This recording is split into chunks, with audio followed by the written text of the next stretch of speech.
नमस्कार, दीप्स किचन मराठीमध्ये मी दीपाली आपलं मनापासून स्वागत करते। चला तर मग आजच्या आपल्या रेसिपीला सुरुवात करूयात। सोयाबीन मसाला करण्यासाठी मी इथे 1.5 कप सोयाबीन घेतलेले आहेत। वजनी 100 ग्रॅम आहे।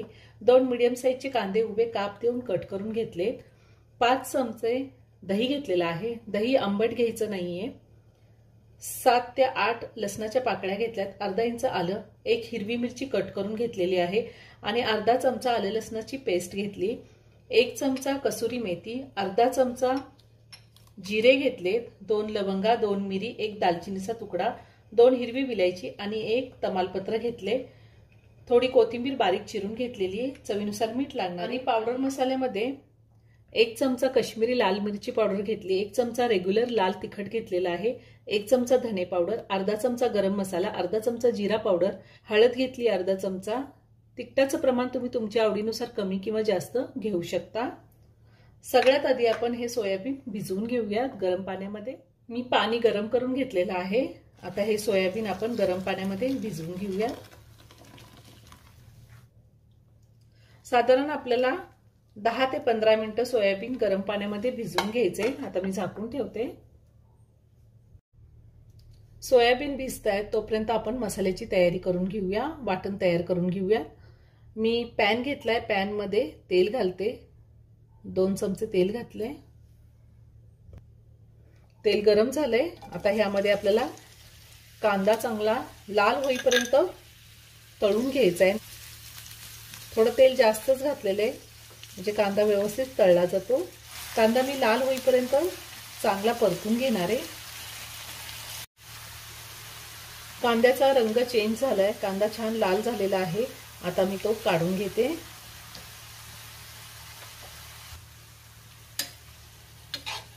कांदा आपल्याला पूर्णपणे थंड करून घ्यायचा आहे आणि त्यानंतर मिक्सरला बारीक करून घ्यायचा आहे। साधारण 15 मिनिटं झालेली आहे। सोयाबीन एकदम छान भिजले। आता आपण ह्यामधलं पाणी काढून घेऊया।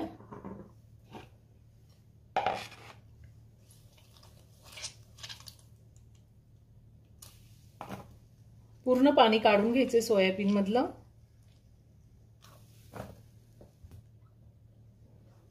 मी सोयाबीन मधलं सगळं पाणी काढून घेतलेलं आहे।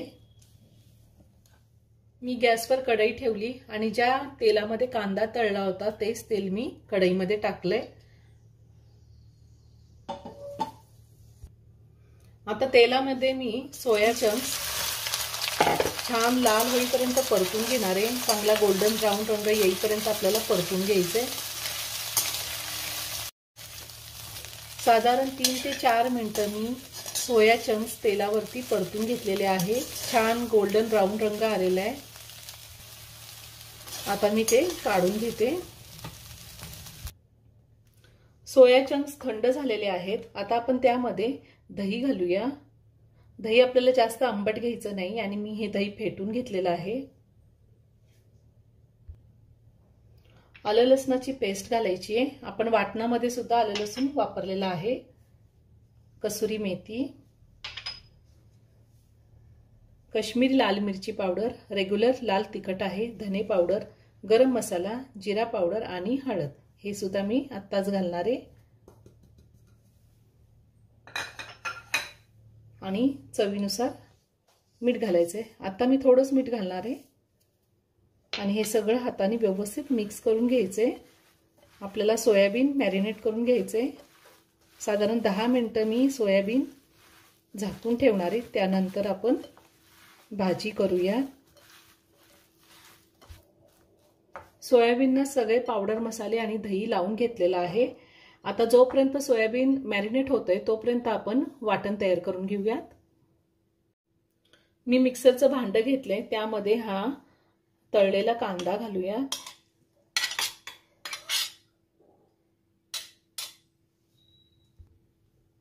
हिरवी मिरची घालायची आहे, लसूण, आलं हे सगळं मी मिक्सरला बारीक करून घेणार आहे। आधी मी पाणी घालणार नाही, जर गरज असेल तरच पाणी वापरणार आहे।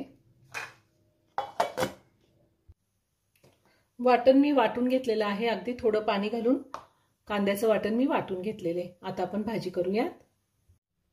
मी गॅसवर कढई ठेवली, त्यामध्ये 2 चमचे तेल घातले। तेल गरम झाले, त्यामध्ये आपण खडे मसाले घालूया। त्यातच मी कांद्याचं वाटण घालते।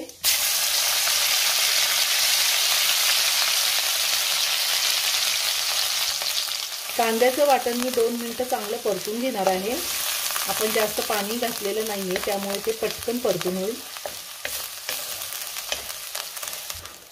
वाटण छान मी 2 ते 3 मिनिटं परतून घेतलेलं आहे। आता त्यामध्ये मॅरिनेट केलेले सोया चंक्स घालायचे। आता आपण 2 ते 3 मिनिटं सोया चंक्स गॅसची फ्लेम लो टू मीडियम वर ठेवून परतून घेऊया।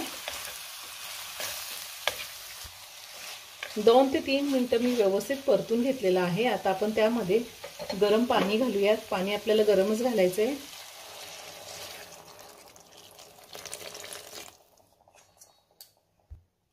चवीनुसार मीठ घालूया। आपण सोया चंक्स मॅरिनेट करताना सुद्धा थोडं मीठ घातलेलं होतं, आताही मी वरतून थोडं मीठ घातलंय।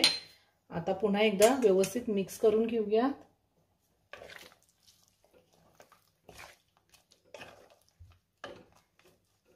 आता आपण झाकण ठेवून साधारण 9 ते 10 मिनिटं सोया चंक्स व्यवस्थित शिजवून घेऊया।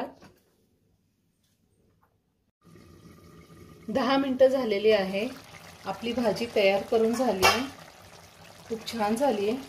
वरतून थोडी कोथिंबीर घालते मी।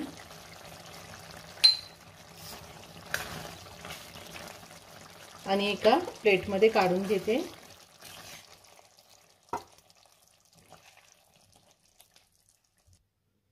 अगदी साध्या सोप्या पद्धतीने सोयाबीन मसाला तयार करून झालेला आहे। तुम्ही एकदा नक्की करून पहा, खूप खूप छान होतो। व्हिडिओ जर आवडला तर व्हिडिओला लाईक आणि शेअर करायला विसरू नका। रेसिपी आवडली असेल तर कमेंट करून नक्की कळवा। पुन्हा भेटूया अशाच एका छानशा साध्या आणि सोप्या रेसिपी बरोबर। धन्यवाद।